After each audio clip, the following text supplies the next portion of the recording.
ओम शांति। संगम युग पर हमें ईश्वरीय सुख मिलता है।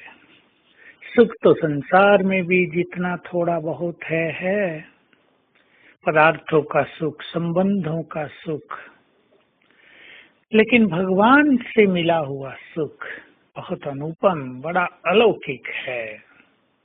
और हम सभी बाबा के बच्चे इस सुख के अधिकारी भी हैं।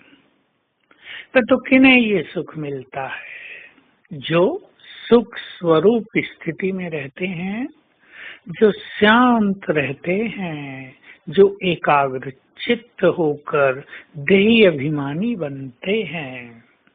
देही अभिमानी स्थिति बहुत ही श्रेष्ठ स्थिति है, जिसमें आत्मा अपने सातों गुणों का स्वरूप बन जाती है।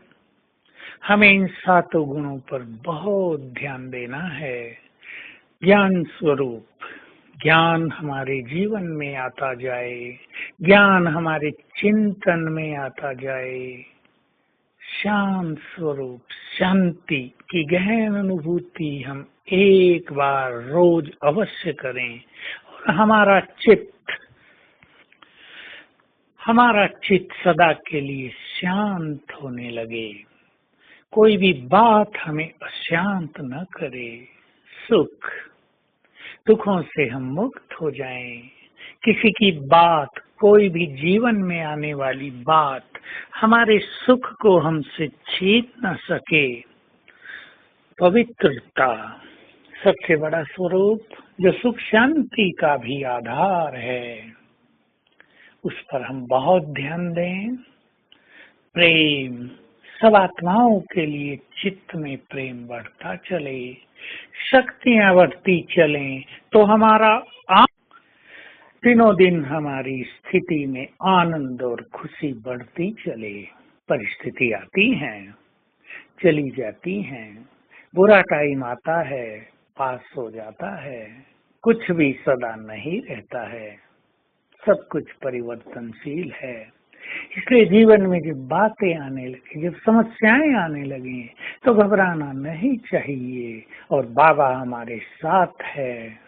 बहुत बड़ी शक्ति, बहुत बड़ी शब्द भी उसके लिए छोटा है। सबसे सर्वोच्च शक्ति हमारे साथ है। सारे संसार की सारी शक्तियां मिला दें तो भी बाबा की शक्ति के भेद में 1% भी नहीं है। ऐसा सर्वशक्तिवान हमारा साथी है। उसके साथ का सुंदर अनुभव करते हुए हम अतीन्द्रिय सुख में रहें। जो आत्मा कर्मेंद्रियों के सुखों से बाहर निकल जाती है, उसे ये ईश्वरीय सुख, अतीन्द्रिय सुख भासता रहता है। ये सुख बहुत ही बड़ा है। इस सुख का वर्णन नहीं किया जा सकता, क्योंकि ये इंद्रियों से परे का सुख है। तो इंद्रियों के द्वारा इसका वर्णन भी नहीं हो सकता। इसका तो रसास्वादन करने वाले ही इसको जानते हैं। तो हम इस सुख की ओर बढ़ें। इस सुख को पाने से हमारे जन्म जन्म के कष्ट स्वतः ही लोप हो जाएंगे। तो बार बार अभ्यास करेंगे। ये देह अलग है और मैं आत्मा अलग हूँ। इस न्यारेपन की फीलिंग से ये सुख भासेगा और बहुत सुंदर अनुभूति चिंतन के द्वारा होगी। चिंतन, श्रेष्ठ संकल्प, आनंदकारी संकल्प, मन को खुशी देने वाले संकल्प हमारी इस स्थिति में दिनों दिन वृद्धि करेंगे।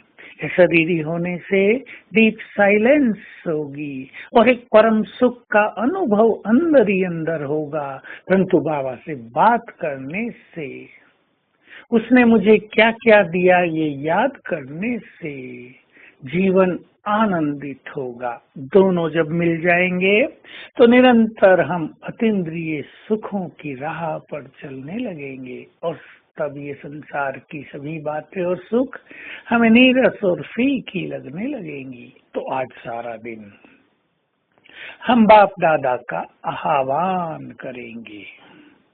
शरीरी होकर, अपने आत्मिक स्वरूप में स्थित होकर बाप दादा को अपने पास बुलाएंगे और उसकी उपस्थिति फील करेंगे और फील करेंगे कि उसका वरदानी हाथ मेरे सिर पर है, हर घंटे में एक बार।